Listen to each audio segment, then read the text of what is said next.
cult hackers, and welcome to the podcast. I'm Celine, a media graduate with an interest in cults. And I'm her dad. I'm Stephen. These days I work as an organisational psychologist interested in leadership and management. But I was raised in a group, a cult, and I left when I was about 30. So welcome to the show, everyone. What are we talking about? Yeah, so today I want to... So that this is again one that I've asked to talk about, really. And I'd like to talk about the conversation between leavers of groups and people in various forms, I suppose, who either don't really understand why people who leave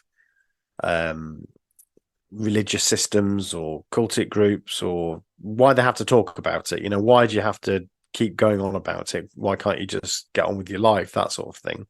And also maybe people who are more professional or have a professional interest, let's say. So they might defend cultic groups, or there might be academics who study groups, new religious movements, let's call them, because that is the terminology they might use. So I want to talk about that conversation between these two groups. I suppose the anti-cults, the anti-cultic group, and the, if not the defenders of these groups, to defend their right to exist and to believe what they want to believe. So I want to talk about that conversation today. Mm-hmm. Yeah, sure. And I suppose, why are we doing this podcast is kind of the... It is kind of relevant. Obviously, I was raised in a group that I describe as a cult.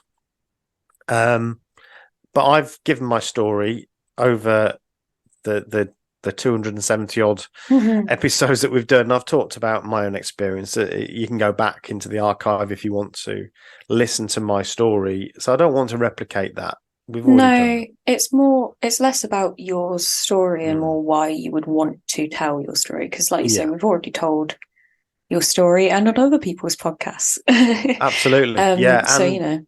And we've had other people tell their story. So, of course. Why do people want to do that? Why do you want to do it? Yeah. I mean, like I've said before, from my unique perspective, as the one that wasn't raised in, but was lucky to be sort of raised outside of, but knew of that world.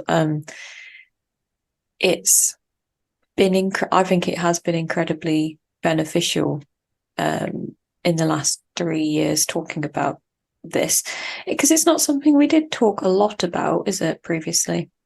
No, we've discussed why that was, and some of it was about sort of keeping the peace, keeping things down, not all this messy stuff comes out when you start to talk about it, doesn't it? And I think there was some fear in for all of us, really, bringing that up. And I mean, I at the moment I'm personally struggling. So you might hear that in my voice. I'm not as chipper as I normally. I feel like I'm going through a difficult time at the moment, and this is probably a good time to talk about it. And doing a podcast comes for us. It's come at a cost, and that's a cost that we continue to.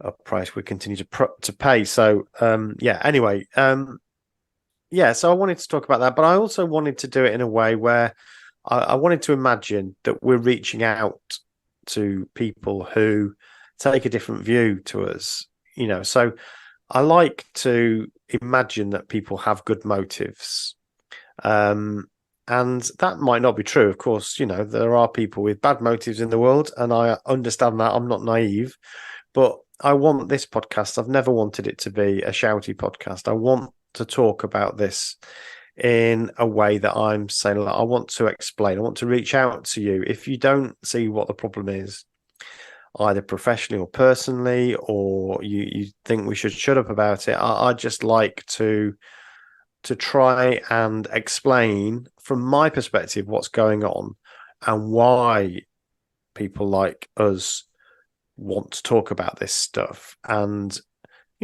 want to be able to have that respectful conversation. So that's kind of where I'm coming from, and so I'm not. This episode isn't going to be about calling out this person or that group or this attitude. I want to assume good motives and sort of address what I consider to be the sorts of motives that people might have when it comes to talking about cultic groups or groups that are unorthodox, let's say. So I guess, do you have a point that you'd like to start at? Place to start. Yeah, where do we? Yeah, it's quite large. Well, in my heading, I've put hate and disgruntled, so maybe that's a good place to start. Sure. Because these are two words that are often levelled at anti-cult individuals, or podcasts or activists and so on. Is that either they're full of hate, and they need to get rid of this hate and move on with their lives because it's doing them no good, and obviously we don't want hate in society. So that's one of the, I guess, the accusations, is that we're hateful people who hate these groups for various reasons. And the other one is disgruntled, which feels like the other end of a spectrum to me. On the negative spectrum, there's disgruntlement all the way down to hate. Exactly. We kind of had this conversation, but it ended up, we cut it because it didn't really fit with the rest of the conversation. So we talked about what the word disgruntled means to you. What does it mean to you if you're disgruntled about something? Well, so it's a bit grumbly, isn't it? Just a bit mardy. What are words that are Britishisms? Yeah. That's a northern Britishism as well. Okay, what's something that the Americans will understand? Because I've gone with grumpy and mardy, and neither of those are very American English. The way I think about this is if I've paid for Wi-Fi, like broadband Wi-Fi, and I'm paying quite a bit a month for this super fast broadband, but it's not as fast as it should be. It's not as fast as it should be, or it keeps dropping out. Then I'm going to feel quite disgruntled about that, because I'm paying my money for my broadband and I'm not getting the speeds I was promised. Or when they walk the prices up, and they did say that they would in the fine print, but I'm still disgruntled. Disgruntled, yeah.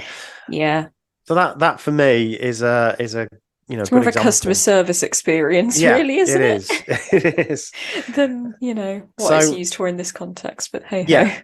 So disgruntled former members, I feel like that's either... It feels like you've had a bad customer experience, and that's just not really an appropriate term as far as I'm concerned. It doesn't capture the essence of the experience.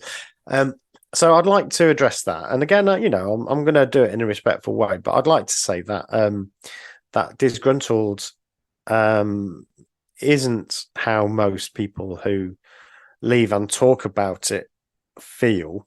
And I do suspect, so this is where I suppose I am maybe just introducing a slight bit of negativity to the conversation. I suspect that the reason disgruntled is used is because it kind of belittles, it undermines the way you feel about it. So oh, you're just disgruntled. It sort of makes it all sound very trivial. I think for most it's not that. It's more than that. It feels a little bit like, in sort of toxic relationships where they try and pass something off, like you're making a genuine complaint, and they're like, oh, you always get like this when you're hungry, and you're like, excuse you, I was actually making a valid complaint there. Yeah, that's right. That's that sort of thing. So I'd like to respectfully challenge this idea of being disgruntled. It doesn't capture the sense, and I want to try and explain the actual feelings, and I want to do it in a way that removes any cliches and jargon. I want to try and avoid jargon, shorthand terms and stuff that we've become familiar with. So I'm not going to talk about religious trauma. I'm not going to talk about spiritual abuse. Now, I think terms like that are fine and they have utility. But I want to talk today in this podcast in a very straightforward, plain language way about the feelings and emotions and choices that we make as we leave these groups, so that it's kind of accessible to everybody. I don't want this to be a jargon-filled episode. No. So that's another thing. And if I fall on that, please for sure pick me up on that if I start to use some of this jargon. Yeah. Okay. So one of the accusations, I guess, and again, this comes along with either hate or disgruntlement, is that people who leave these groups don't really have any objectivity because they have hate or they are disgruntled. So the fact that they have these emotions, either end of the unhappiness scale, means that they're not reliable witnesses when it comes to understanding what these groups are like. And that's quite a serious accusation that is made, and that affects I think that affects the way that research is seen, because a lot of research, if it's qualitative, which means essentially interviews with former members, this straight away is undermining the testimony of these people that have been in those groups. And my argument here has always been that we don't and we shouldn't only listen to ex-members. We also should understand the way that current members think about it and behave, and getting the perspective of the group itself is part of the understanding about what that group is like. It's a claim that is made. We need to know what the claim is. We also need to understand what it's like to leave and the experience of those people who have left. And I think it's really important that we don't even begin to suggest that those people's experiences are not very valuable because they lack objectivity. So that's something that I want to stress. I think it's really important that we listen to those people. It's inevitable that individuals will have different stories, and sometimes they will even sound contradictory, because no group, especially the bigger groups, people's experiences are going to be different. My ex-group, Jehovah's Witnesses, they have thousands of congregations throughout the world, and depending on which congregation you're in, what the elders are like, if you were raised in it, your family, all of these things are going to be unique experiences. So people's experiences are going to be different, and there will be some common themes. There will be some common things that happen, and then there'll be other things that one person will say, well, we weren't allowed to do this. And then another one will say, well, we did this. And it's the same thing. And sometimes the accusation is made, well, how can you take seriously because they're saying different things? Well, it's because their experience is different. And that, of course, is part of the nature of getting people's stories. They are going to experience things differently, and they're also going to perceive them differently. They're going to make sense of these things in a different way because of their individual differences. So that's another point I just wanted to make. Yeah, I think it might be easy to go, well, see, that doesn't line up, so it can't be true. But yeah, it's the point of, well, I guess why we talk to so many people, there's lots and lots and lots of similarities, but there are differences, and it's important to notice those. And even within the same groups, you'll have people's experiences in a sort of very different way. I mean, for instance, as a child, I used to play football. We used to support the national team. I mean watch on television, but we would stick up for England because that's the country we lived in. I know some families, Jehovah's Witness families, didn't do that because they thought that was nationalism, so they wouldn't support England. And so you've got those differences. So one person's experience will be different to another's. So some of it is left to interpretation, and that's why you get these different experiences. So I wanted to just, so for me, there's like three groups that perhaps I want to imagine I'm talking to. I guess most of our listeners are people that have experienced these things themselves. So for you as our listeners, I guess I'm hoping that this rings some bells, and we can identify together with some of these experiences. But maybe there's some listeners who are just curious about these groups and maybe have, some other thoughts about it. So I'm going to think about three groups really. There's one group that's quite small, but these sometimes get called apologists. But again, I'm trying to use very neutral language. So I'm going to talk about defenders of cults or new religious movements, because they see them, particularly the religious element. And we've talked many times that cults don't have to be religious, but that's what I'm going to talk about mostly, I think, today. So new religious movement is a way of describing a group without this baggage, if you like, of the word cult. And so for academics or for people supporting these groups, the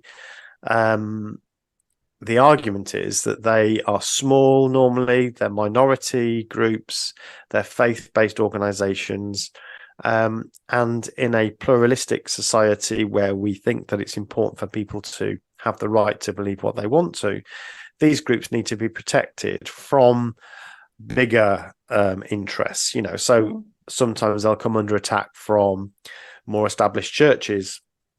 Sometimes they'll come under attack from secular organizations. Sometimes it's governments, and so on. So there is a need to protect these small groups because they are vulnerable to this sort of thing. So that's one group, I think. And so that's you see that in a number of different senses. You see it in academia, you see it in the legal profession, and so on. So I can understand what you're saying there. I suppose something that I wonder sometimes is like they put these arguments forward about protecting these groups and so on, but I find it then difficult. Have you ever heard any argument as to why they don't sort of maybe think about protecting individuals in those groups? Because that's kind of, I guess, more of a sociological protect the group as a whole. But obviously what we do is we're more individual focused, so we're talking about individual experiences. Do they ever kind of talk about any protections of individuals, or is that not really touched on? Yeah, I mean, I'm not in a position to be able to defend that position. I personally don't agree with it, but in the spirit of what we're trying to do here, I'm trying to sort of put it forward. I think I suppose the argument might be, well, the individuals within those groups also have a right to believe and worship in the way that they want to. And this is part of the problem, I believe, when you, of course, ask people who are members of these groups, are you happy? Are you worshipping in a way that you want to? Are you forced to do this or that? They will nearly always say, I'm completely sound of mind and I love this organization. This is my life. This is my community. And I love my God, or I love my guru, or whatever, and I want to be here. So there is a need to protect those people and the fact that they want to believe and they want to practice their faith in this particular way. And so I think I guess what could be seen as a straw man is that we as society, we are kind of picking on them because they have weird beliefs. They're different, they're unorthodox. And so I think that's why the term new religious movement is put in there, because it's saying that this doesn't really matter what they believe. It's new, it's different. But,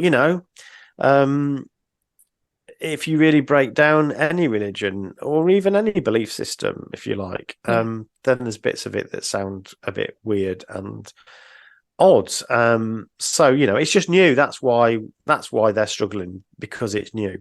So my argument around that or against that is that it's capturing one of the things that is relevant perhaps about some small groups, is that they are new and they have new ways of doing things, and they're unorthodox. But actually, that's not the bit that I worry about. So I don't really care that they're new or old. That is irrelevant. What actually matters is what they're doing and how they're treating people. So I've used this illustration before. I say, well, it's a bit like calling a burglar a visitor to your home. So yeah, it is true. Technically, it is true that a burglar is a visitor into your home. But that's not the bit that we're worried about. It's the fact that they're stealing your stuff. Yeah. So it's like it's sidestepping the real issue. So I don't have a problem with new religious movements. I don't have a problem with the fact that they're new. They have unorthodox beliefs. I personally find, beliefs in mainstream Christian churches as ridiculous as many of these small groups. So for me, that isn't the issue at all. But that's so that's kind of coming from this this point of view that these are small minority groups. People need the right to be able to believe how they want to believe, and that of course goes down to the individual level, because if you ask them individually, they will say, I'm happy, I want to be here, it's my choice. So this is the challenge, I suppose. Yeah, because immediately what I think about is the whole India Catherine Oxenberg situation, where she very wholeheartedly was saying she really believes it, and obviously now she's got her own podcast talking against it, and I'm sure she's very grateful, as much as she was very angry with her mum at the time. This is the Nexium group, isn't it? You're talking about, yeah, that's right. And I have said the same. So when we'd knock on doors, I was a young man. Yeah, people would ask even a boy, people would say, what are you doing on a Saturday morning knocking on people's doors? Do you really want to be doing this? And I'd say, yes, yeah. I do. This is what I want to do. I really believe it, Of course I had doubts, but you don't voice those doubts. And of course I'd rather be playing football, but no, I was going on the ministry. But you don't say that. You don't say, I'd rather be anywhere but here, but I've got to do it. No, I love knocking on doors. It's my favourite. Exactly. So I think to believe that all that testimony, but then of course you've got the slightly awkward situation that, well, we're not believing the people that are actually in these groups, but we do believe the ones that leave. So this is where I understand it's difficult, but I think that's why we need to understand more about what's going on within the groups, and it isn't just about testimony, but it is part of the data package. So it is a data point, both the testimony of people who are in the groups, the testimony of people who are out of groups, those who joined, those who were raised in it. We need all of that. And I'd like to see a bit more of other types of research as well. But anyway, that's kind of for another time, I think. So there we go.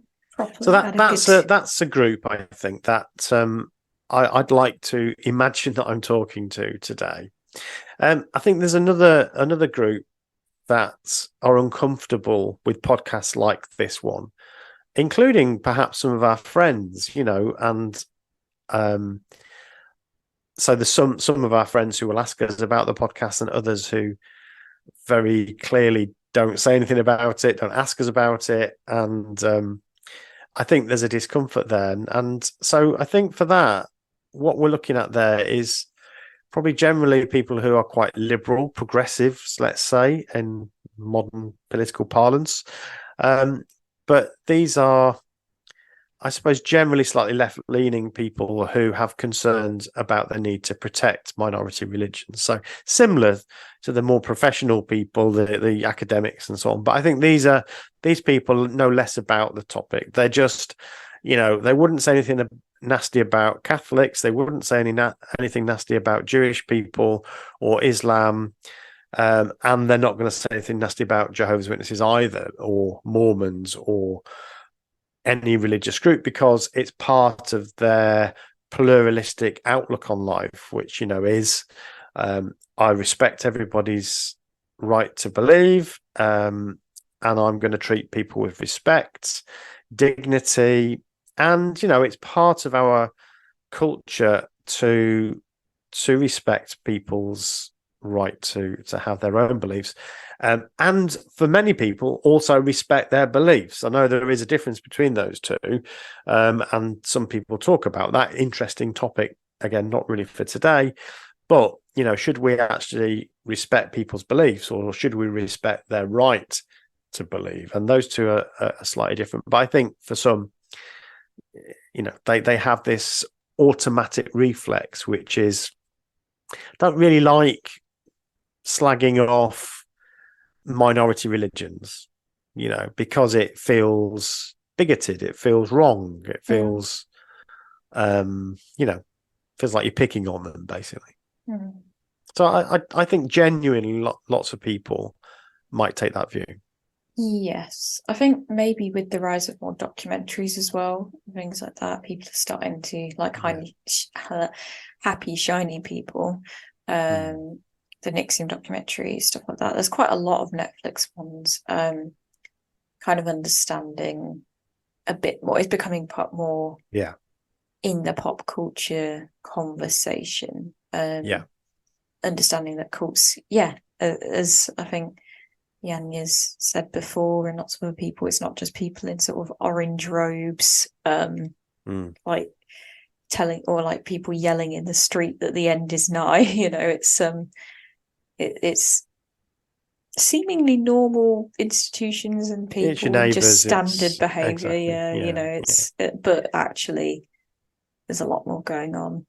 And that's part, I think, of why we're talking about it, and we'll get to that like a bit more. Exciting, the education of it, like the Very British Cult documentary or podcast documentary. I think that its main thing was to say, because the name is a bit of an odd name in some ways, because obviously the cult leader is not from Britain himself originally, but it was again trying to highlight that fact that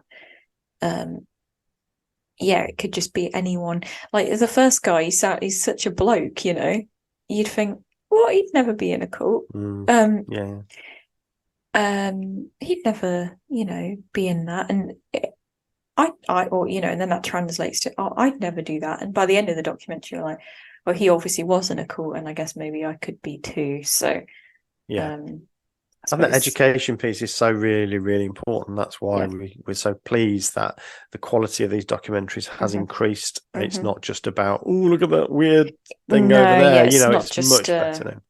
It's not just like for the shock factor and for gawking at. It's exactly more journalistic. And I guess I've just thought of another group. So I said there's 3 groups, but perhaps there's a 4th. And this extra one is kind of related, but it's people who have strong faith themselves, and they perhaps fear that they're next. So and sometimes I think we can. So I'm happy to identify myself as an atheist, agnostic at very least, and so I don't believe any of these things. I don't believe the Bible. I don't believe any of the world's religious belief systems, and it's easy for people like me, I guess, to be highly critical of religious belief and its lack of evidence, and so on and so on. And that sometimes sounds like an attack on all religious belief.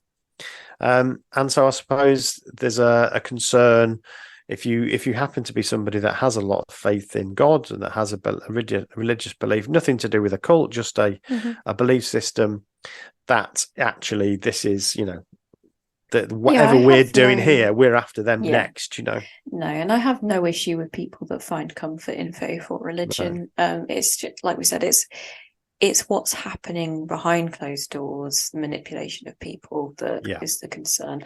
But for instance, like when for me and my sort of close friend at school, we both lost grandparents at the same time. I didn't sort of think to myself, well, at least they're in a better place, or at least they're in heaven now, because that's just not something we ever would say. I mean, especially from your background, that's not something you ever believed anyway. But it wasn't ever used as like a soother as a child for me. But for this person, they found it very comforting to be like, well, he's in heaven now. Or if they saw like a little bird come and sit near them for a bit, they'd be like, oh, that's probably granddad saying hello, and that made them feel better and felt comforted by that. I'm not going to turn at whatever age I was then or even now, with all my further knowledge, and be like, well, that's just bird, innit? It's just robin. Exactly.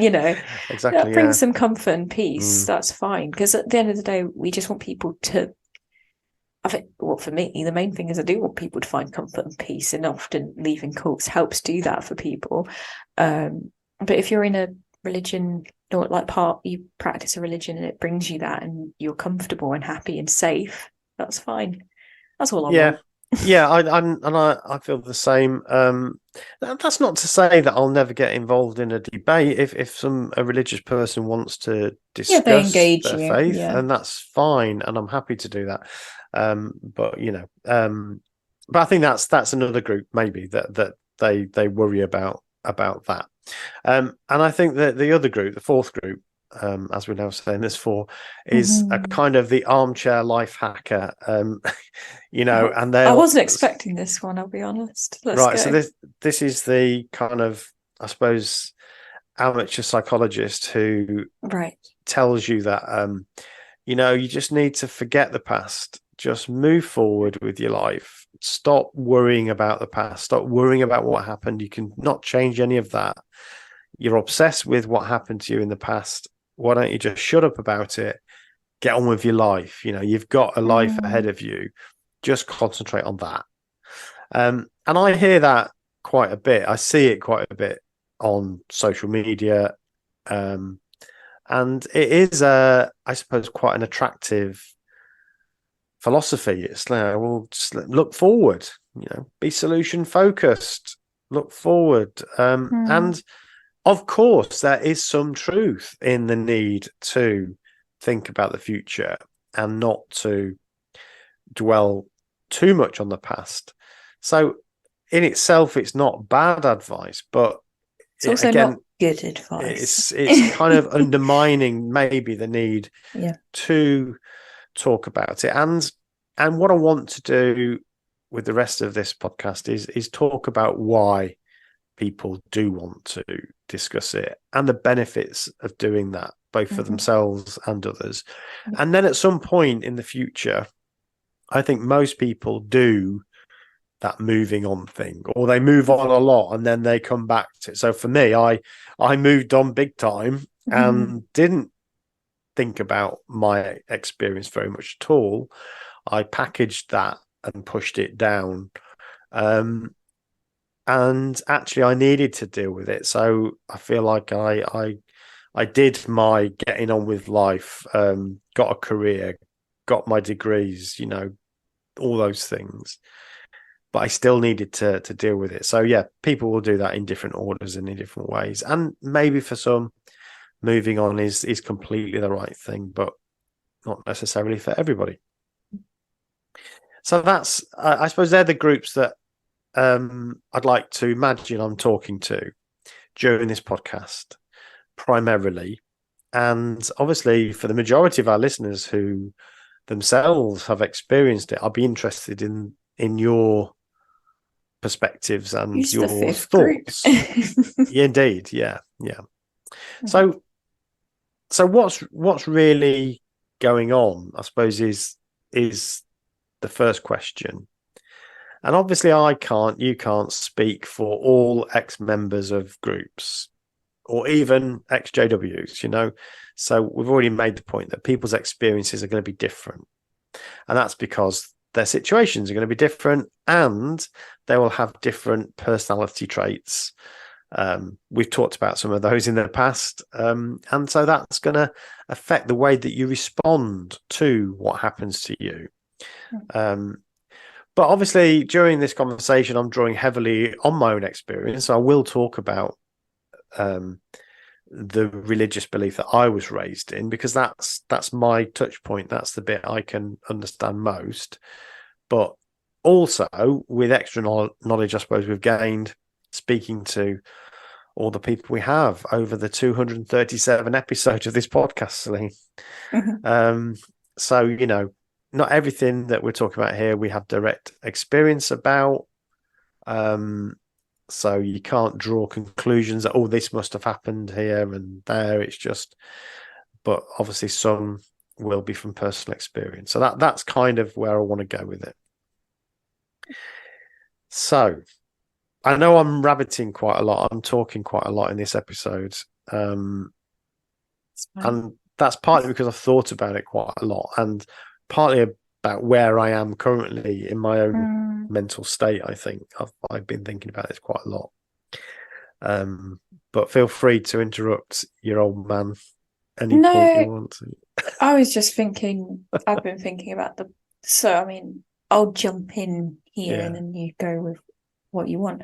But so in terms of like the positives from a personal experience of us doing this and talking about it, is that I think just what you've said there, saying, you know, coming from a place of like sort of having a bit of a struggle and being able to say that, I don't know if that's something you would have felt comfortable just saying even. Probably not. So, but obviously that's good and healthy, I would say. So, you know, I think you had anger in you that you weren't expressing or able to expel. There was, I feel like there was a lot of negative emotions that I was, you know, I feel like I also didn't want to engage with. I was like, no, not the negative emotions. They're bad. Let's not engage with that. You know, I've mentioned before when shortly before we started doing the podcast, maybe a few months before, you started engaging with like ex-JW media. And I was like, is everything all right? Why are you listening to that? Because I didn't understand the value of talking about it. You know, so I think it has been really beneficial, because I think you are obviously, like you say, we all have up days and down days, but I do think on the whole, more level with how you feel about the whole thing, I would say. Is that fair? Yeah, that's interesting. Yeah, you may well be right. Yeah, so okay, let's so what I'm going to try and do now is, speaking to those groups that we've identified, I want to try and put to you those groups. Why are people like us doing podcasts like this? Because there's loads. There's lots, and it's not just people doing podcasts, it's people talking about it publicly, being interviewed on television, in newspapers and so on. So what's going on? Writing books, of course, yeah. So I'm going to talk about some of the things, some of the feelings, some of the ways that some of us feel. Again, I can't speak for everybody, but so the first one that I've got down here is the deep feeling of disappointment. So that's probably one that you hadn't really thought about, and it's one that I think a lot of ex-members perhaps don't talk about, and I'll explain why I think that is. But and again, I'm going to use my own experience here because that's the one I know. So I was raised to believe that we were going to live in a paradise Earth With lions and forever. tigers, oh my. Yeah. Now, it's easy to slip into smiling at that and thinking, oh, how ridiculous. But as children, and then as young people, and then as adults, we really believed, okay, I'm sure there were some doubts. There are some doubts. But in a way, because of those doubts, you have to engage with this belief even more. So you create in your mind's eye, you create in your mind this world, and I can see this paradise in my mind. I can feel what it might feel like in my mind, and I lived with that. So for me, it wasn't playing with tigers and lions so much. It was the idea that I could learn about God's creation, about the universe forever. I've always been interested in astronomy and space and stuff, and I thought, well, maybe I can spend eternity learning about space. Maybe God will allow us to even, build spaceships and go and explore. Why not? It's all God's creation, and that would be amazing to live forever. And I know we've discussed the downsides of living forever, but of course, that's not what you're thinking about at the time. So, what a reward! You were going to live forever. I was going to welcome my granddad back, who I'd never met. I've never met one of my grandfathers, and so that was growing up. That was a really exciting thing. One day you'll get to see your granddad, and I would look forward to that. And then people would die in the congregation, and you'd say, "Well, don't worry, you'll see them again in the new system." And the new system was this paradise where people would be resurrected. You'd meet dead loved ones again. You'd meet holy ones from the Bible, like Job and Noah and Moses and all people like that. You'd meet those as well, and you'd be able to talk to them. And there'd be a single language, so you can talk to each other. And this was a really exciting hope for the future. Now, it might sound ridiculous to you if you've never had that belief, but if you did believe that, if you really did believe that, and then you realize that actually that's not true, that's okay, I'll use the word a lie, or at very best, it's a mistake, then that's really painful. That really hurts. And when you're leaving that group, you're coming to terms with the grief of losing that hope. And normally you're not replacing it with anything else. Some people do leave these groups and go into a different one with a different sort of future hope, but most don't, not at first. So you're leaving a group and then you've got nothing. So you did think you were going to live forever in paradise on earth. You're never going to get old. You're never going to go grey like me, or start to lose your hair like I am, or get aches and pains. You're as a child, you're never going to grow old. You're gonna stay at around 20 odd, and you're going to live forever in that perfect physical state. And so it's massive disappointment when you really start to realize that that's not going to happen.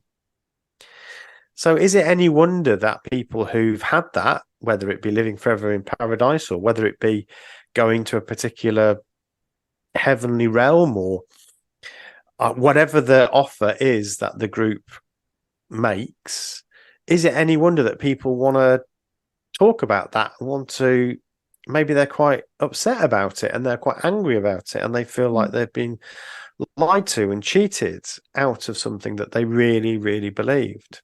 It's important to highlight that, because obviously a lot of the time I think we sort of tongue in cheek around that. Yeah, we do.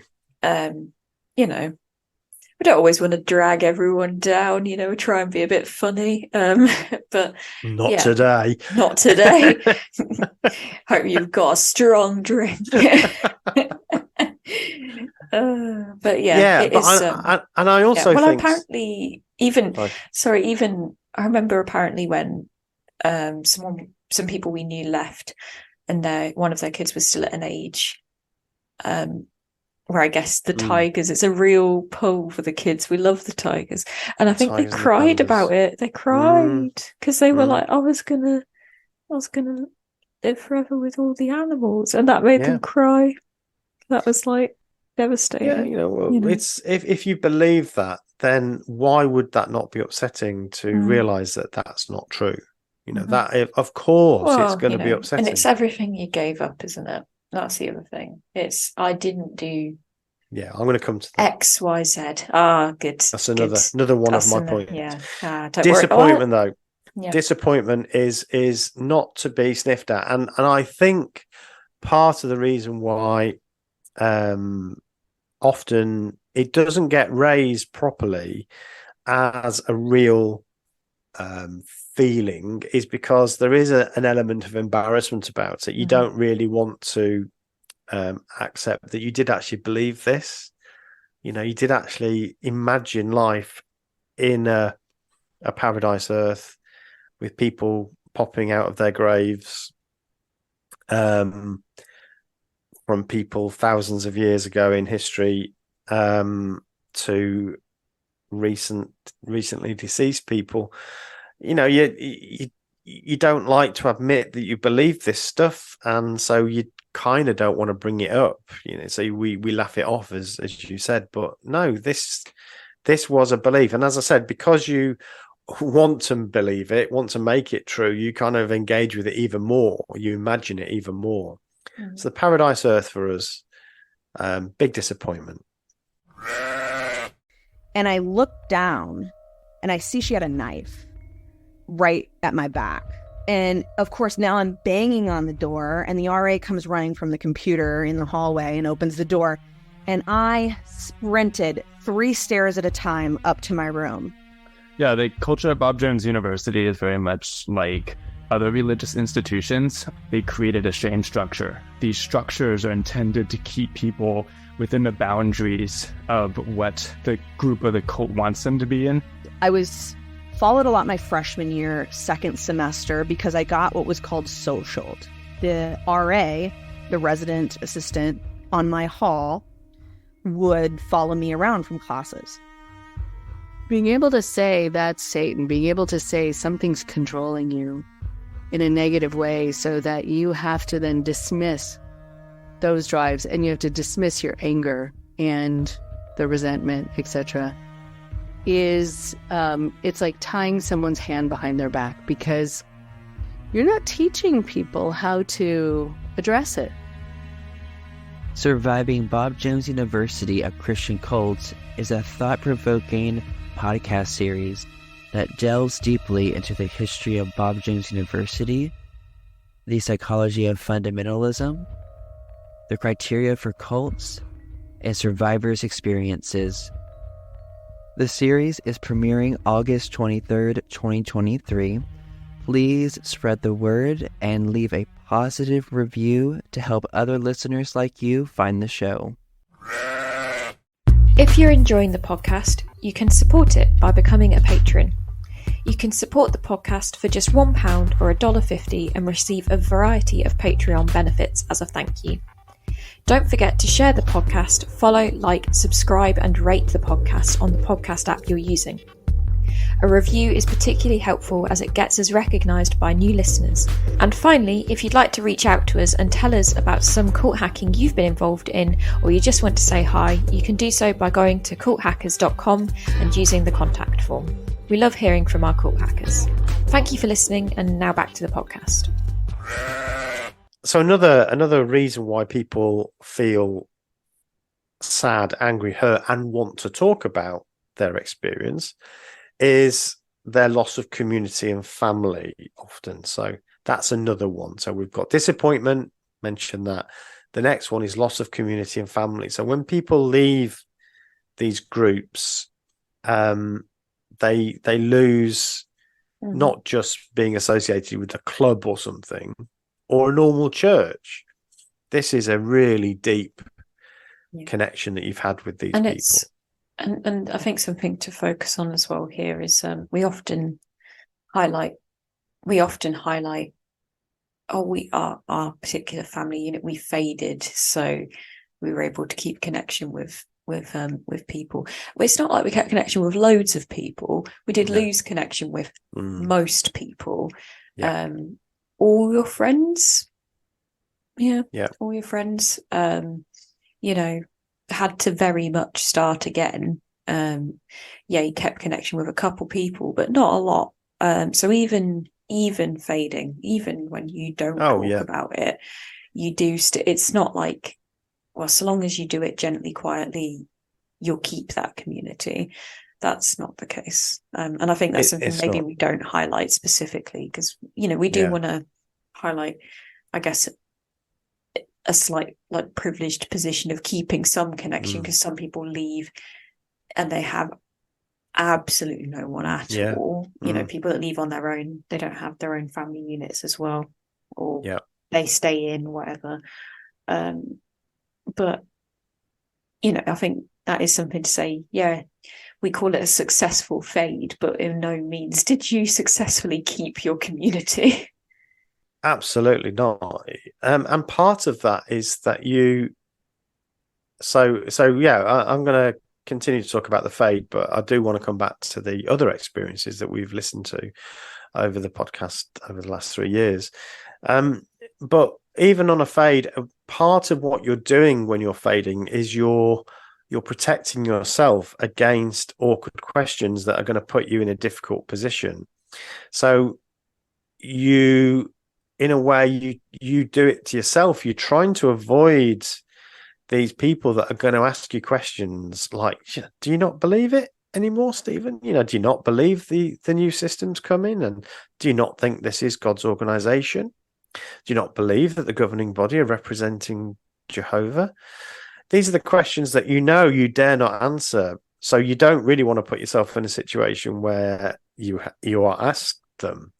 Because if you answer the questions honestly, then very quickly you can be identified as an apostate. And then, forget your fade, you're going to get booted out as an apostate and you'll be disfellowshipped. And then there is a even stricter, more formal way of shunning you. So a fade is, in many respects, I found that better because it meant that there was no formal disfellowshipping process where people were told not to associate with us or speak to us even. At least it was still done somewhat on your terms. Exactly, yeah. But it does mean that you actually have to make some difficult choices about who you talk to, when you talk to them, and you have to separate yourself actually to avoid those situations where you end up getting disfellowshipped anyway. So and I just want to stress, again, this is being raised in these organizations. When you're raised as a Jehovah's Witness or many of these sorts of groups, you are encouraged. That's a too weak a word, actually. You are instructed not to have friendships outside of the organization. So, okay, you go to normal school maybe, and you'll have a few friends at school, but that's it. You're not really supposed to be associating with them outside of school. And therefore, you're not building up any community to be able to go to or any friends. So all your significant friendships, your childhood friends, the people you played with as kids, everybody, your uncles and aunties, not real uncles and aunties, but just people in the congregation. These are your uncles and aunties, and these are people that are as close to you as family in some respects, and you love them.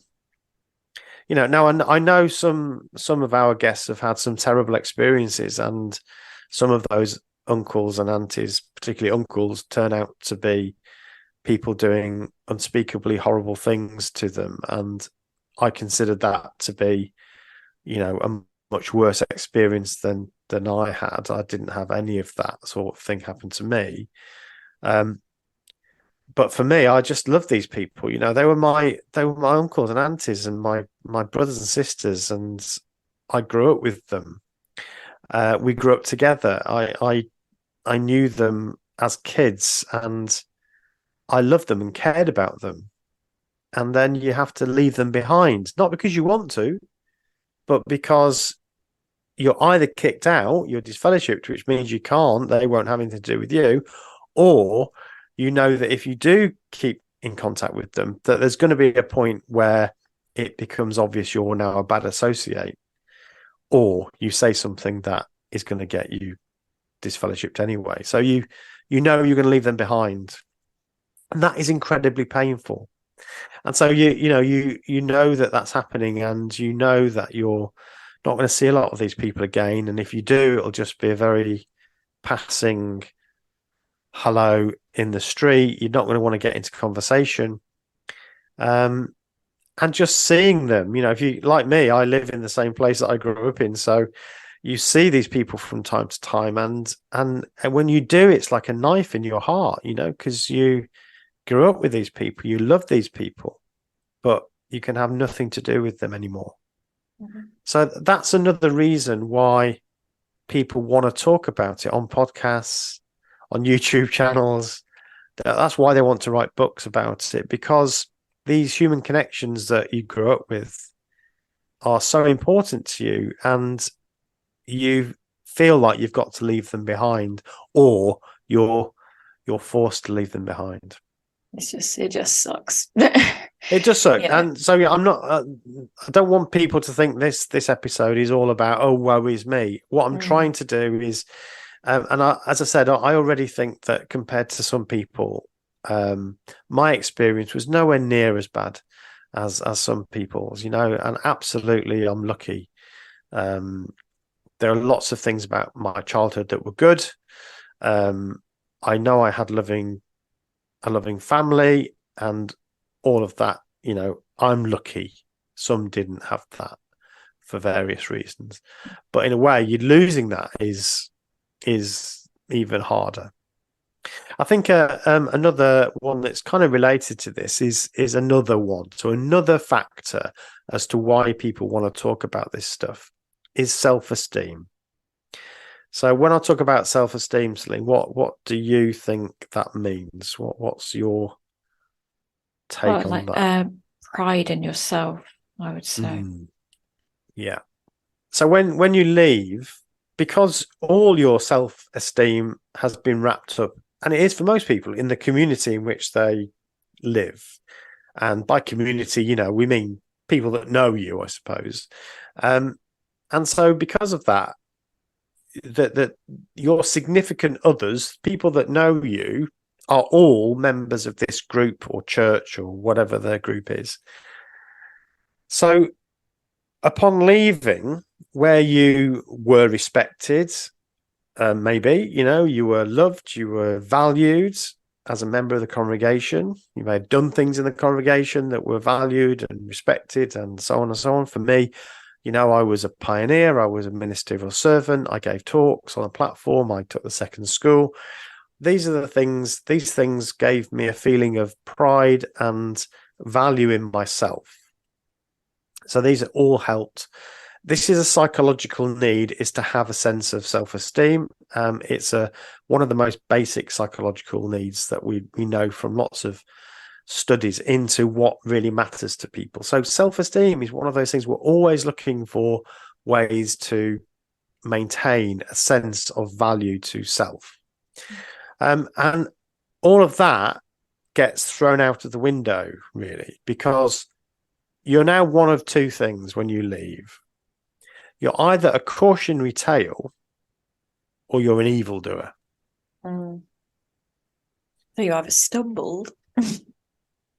Well, yeah, I mean, stumbled maybe. So that's one of the. Do you want to explain what that means? Stumbled. Well, it's just sort of like you fell off, haven't you? You've something stumbled you. Exactly. Yeah. Yeah. So something somebody's said or somebody's done has stumbled you, has made you feel that I don't want to be part of this anymore. But so that again, that's kind of undermining. But you're either a cautionary tale or you're an evildoer. So a cautionary tale is the person that leaves.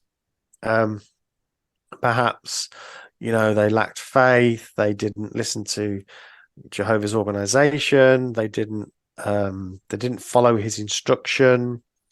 And this is a cautionary tale. This is what happens if you read this sort of literature or if you listen to this sort of thing. And it's sad. And you then know the sorts of conversations that happen with the people that are left behind. You know, I know that there will have been conversations about Stephen, you know, and this isn't being egocentric that I think that, because I had those conversations about other people. Have you heard about such and such? He's left. Yeah, he doesn't come anymore, you know. No, really? Oh, what happened? Well, yeah.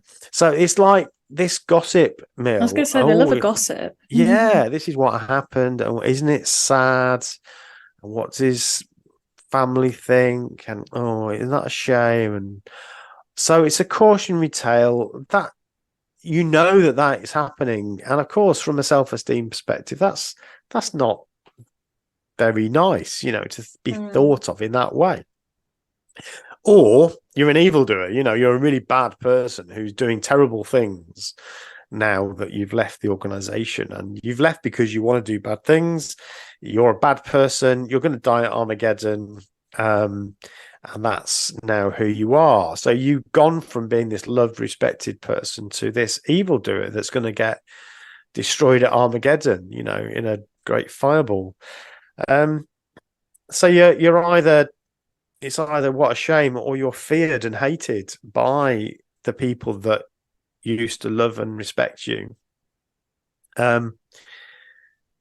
And you, of course, you know, it depends how much you still keep in touch with what's being said, but sometimes you'll read the odd bit that's made its way onto the internet about what apostates are, and, you know, mentally diseased, and these were your former friends, these were your family, these are the people that you loved, and your community. That is the group of people that help define you and who you are and create your sense of meaning and purpose and self-esteem. So I think that's another one that is often underestimated, because again, we kind of don't like to admit that bothers us in any way, you know, because it's a weakness. You know, I don't really care what they think. I don't care what people think about me. Is nice and easy to say, but I think is not true for the majority of us. We of course we care, because these were very significant people in our lives. This is our community, or was our community. So again, childhood friends, literal family, people you thought of as family, uncles and aunties, all of those people now think you're either bad or sad. So that's another one. Yeah. I've got more. Can you take more? yeah, we can do more. Come on, yeah. Let's go. Right, okay. So another one is hurting the people that you love. Now, you know that the choices you're making is going to hurt the people that you love, and that is hard. For the most close to you, you know that that's going to upset them. You know that they think you're going to be destroyed at Armageddon, that they'll have to live in the paradise earth without you. So you know that you're doing that to the people that you care most about. And you know that because you thought that way when you were in the group. So I want to go back to the point of this episode, which is to try and help people who maybe don't really understand why we keep going on about it and keep talking about it. This is another reason. And so this makes you angry, it makes you upset, it makes you wish that you didn't have to make that choice. You don't want to have to make that choice. You want to be able to leave a religious belief but still have good relationships, and you don't want to hurt your family. So that's part of it. And even as adults, I think we still want our parents to be proud of us. We want them to, you know, talk well of us. This goes back to the self-esteem bit, I suppose, as well. We want to be a good son, a good daughter. We want to be that, but you know that you've damaged that because you left, but you had no choice because you didn't believe it anymore. How can you carry on pretending to believe something that you don't anymore? So you have to leave, because that would be hypocritical. But upon leaving, you know that that's going to hurt people that you love, and it's going to undermine your relationship with them. Mm.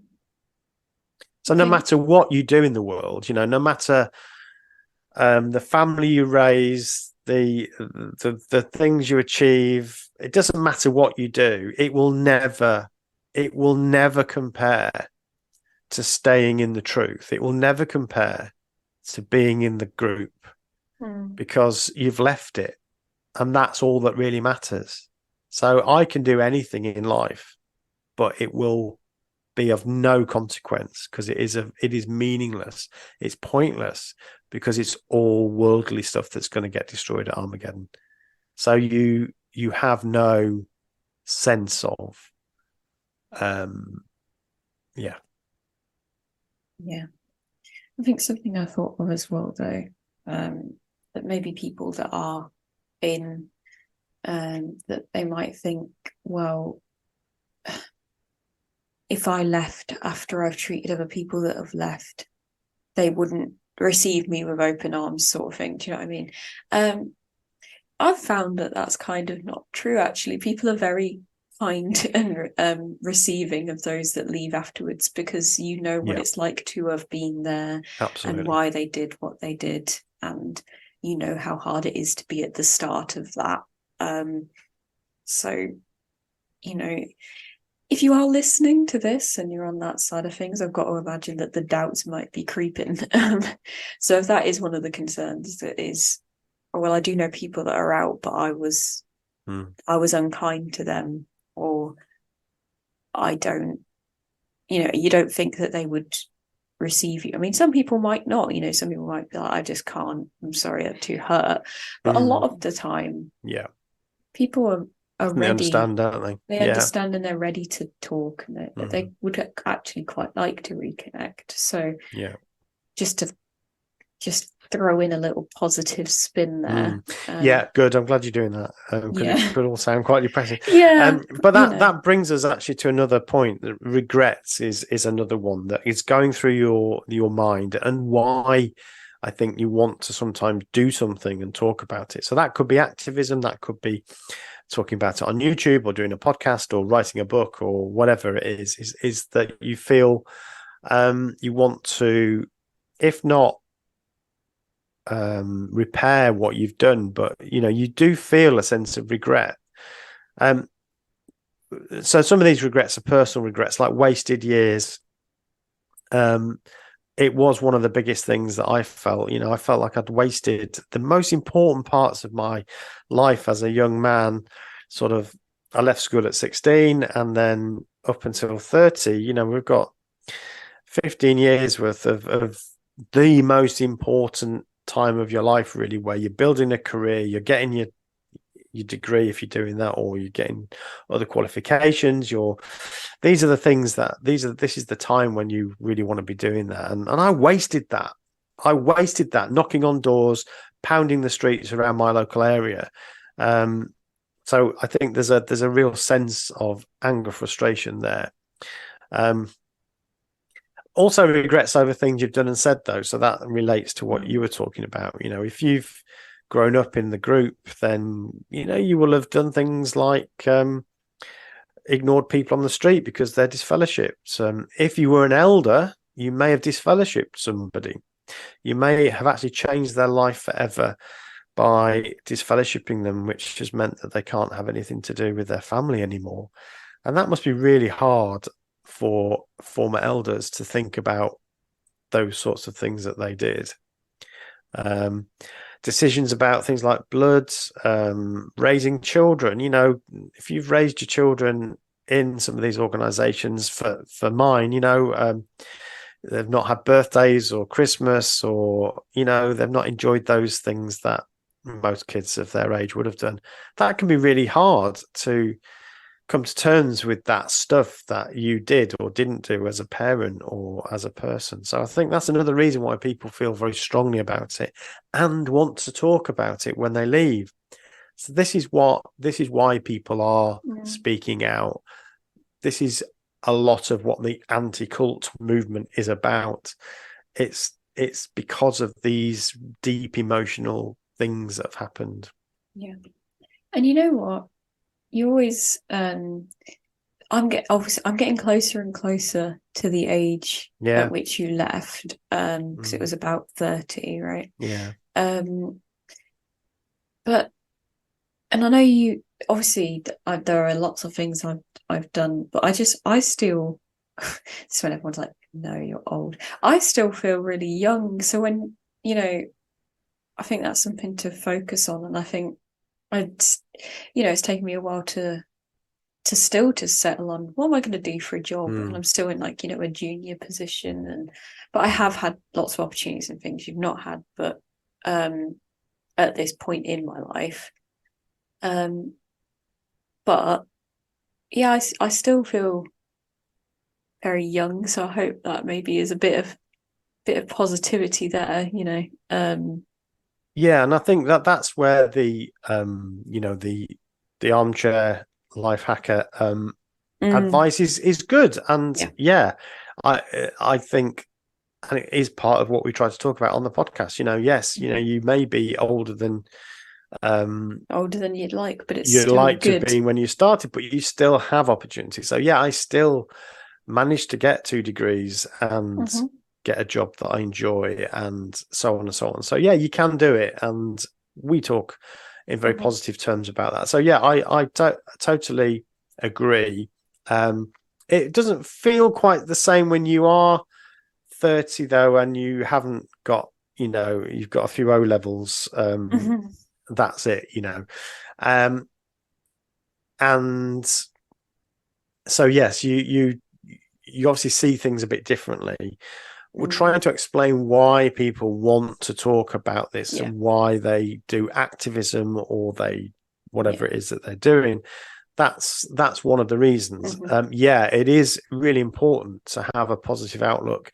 And, you hear people who leave in their 60s and 70s and still able to make sense of their lives and enjoy the rest of their lives. So of course you can, and don't want to make people feel that it's all, doom and gloom. But again, the idea of this episode is to speak to those people who doubt, why are you talking about this stuff over and over again?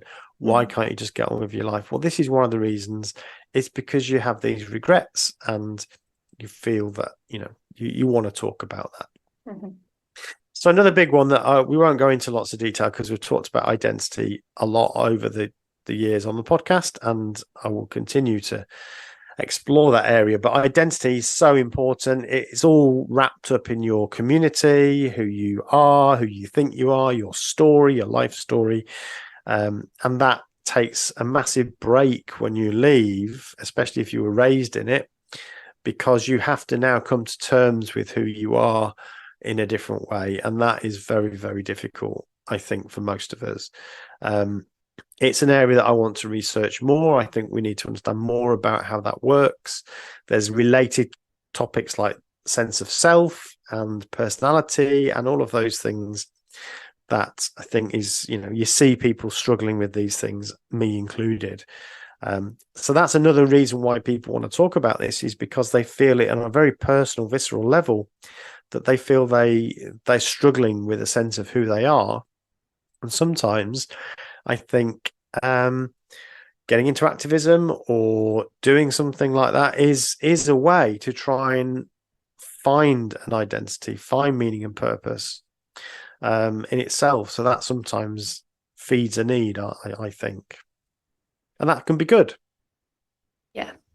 And also, I don't know if this is on your list, but another reason I think people talk about it is to sort of support those that either want to leave, maybe are on the fence, maybe thought about joining a group, and it might be so they go in with their eyes open. Just a bit of an informational and a support sort of thing. Yeah, I think that's a really important one, is that, and that's the reason why people do go into either activism or commentary or YouTube work, or however you want to describe these things, or even academia. It's a reason why people increasingly, I'm seeing ex-members of these groups going on to these to the masters at Salford and on to doing degrees. And I think that's so exciting. That is so brilliant. And yeah, that's some it's really a bit good like papers coming in the next 5 to 10 years. Absolutely. I think there's some great stuff. Janja Lalich said on our podcast, turning something bad into something good. And that's the way she's seen her career. That's why she writes books and she helps people, and it's an opportunity to help people in a real practical way. Many ex-members also become counsellors or peer support workers, so that's another reason why people do what they do. Is because they want to help. They want to feel that they've got something to give, and their unique experience gives them that opportunity. Absolutely. So when we're getting to the end of my points, I think feeling foolish is another one. People do want to talk about how they feel, and sometimes it's because they feel a bit foolish about what happened. That's sometimes a reason not to talk about it as well, because you feel foolish, but it's also something you want to get off your chest sometimes. I think that's particularly hard for people who were recruited. Not my experience, but I can imagine if I was recruited as an adult into something that I realized later was a scam, then I'm going to feel foolish, and that's another reason why people want to talk about it. So, I mean, that's my list. Of course, there'll be more, but I wanted to really home in on the things I think have affected me personally, and I can identify with. And so the question is then, how do people respond to these drivers? These are the drivers. These are the motivations for why people want to engage with the topic at some point in their lives. Now, the fact is that most ex-members don't speak publicly, in my experience. So most ex-members do exactly what anti-cultists would want them to, which is try and get on with their life, try and pick up the pieces of their lives and get on with it. And that's what we try to do. They don't write books or make podcasts or do YouTube channels. They try to piece their lives together and do the best they can. For some people, after many years, we want to talk about it, and that describes me, really. But you know what? Most people won't make the content, but a lot of people will engage with the content. And I think that's something important, is that you need a few people making stuff so that people can then listen to it, engage with it, talk about it, feel like they're not alone. Because a lot of the time, you don't just bump into people in the street that are like, it's not obvious. It's not like you have a sign or a button that just says like X, whatever group. So it's, most people probably don't want to make content, but they do want to listen to stuff, talk about it with somebody, go in a comment section, Yeah, and I think that's right. Still, a lot of people won't do any of that either. They will just get on with their lives, and for I suppose to varying degrees of success, depending on their situation. Those who do talk about it publicly will normally do it for a while and then feel that they've said what they wanted to say, and then they probably stop doing it. And I think that is the case for lots of people, and that's absolutely cool. They might want to go into some sort of career that relates to it, like I've already mentioned about academia or counselling or YouTubing or something, and some of that is because they have limited options because of the fact that they were in that group. Lemons, lemonade. Say what? Lemons, lemonade, you know. Life gives you lemons. Make lemonade. That's right. Exactly. Good point.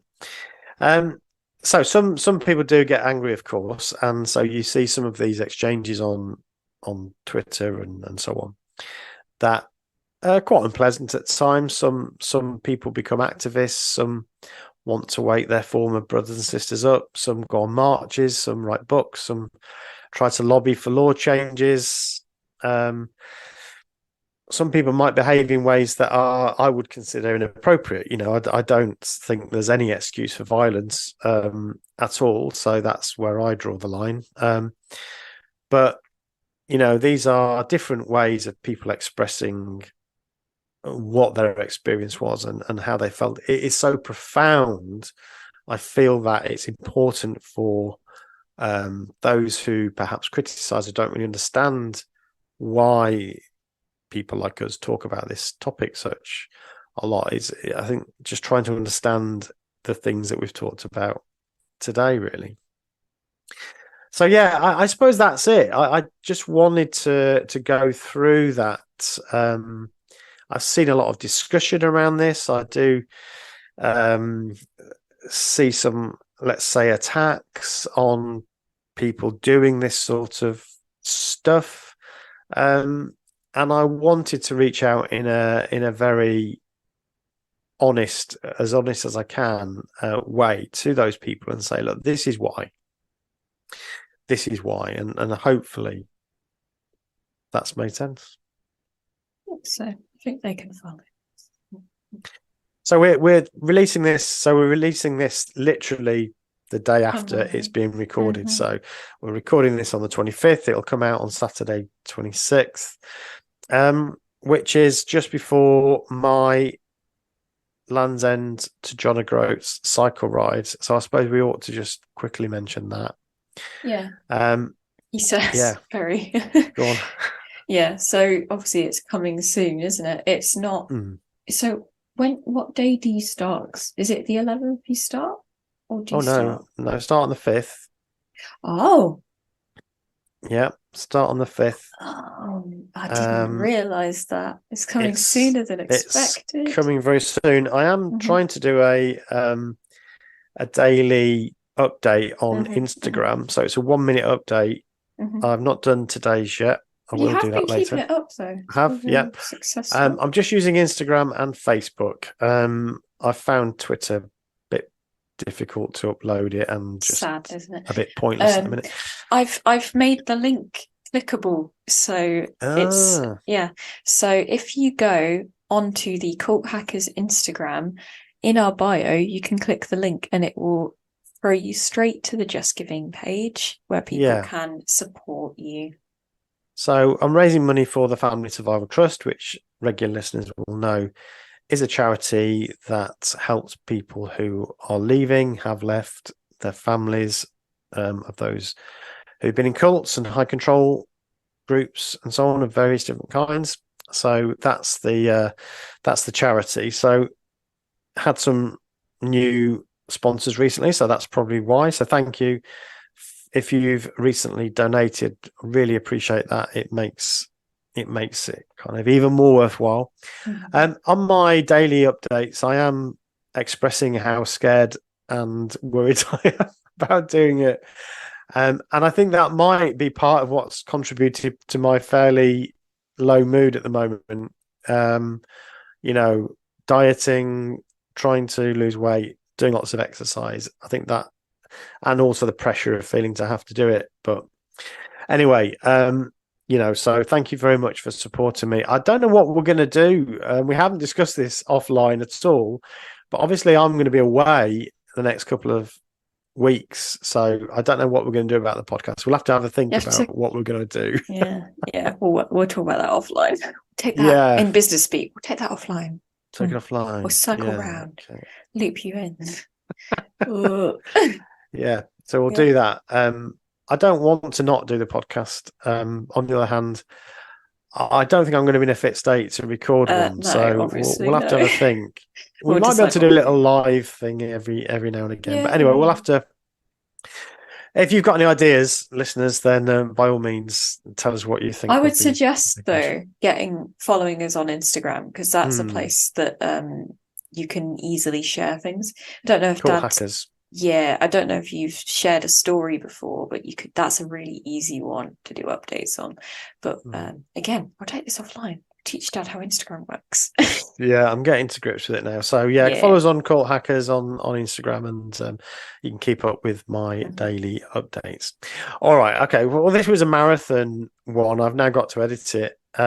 So I just want to say thank you very much, and thank you for being our listeners.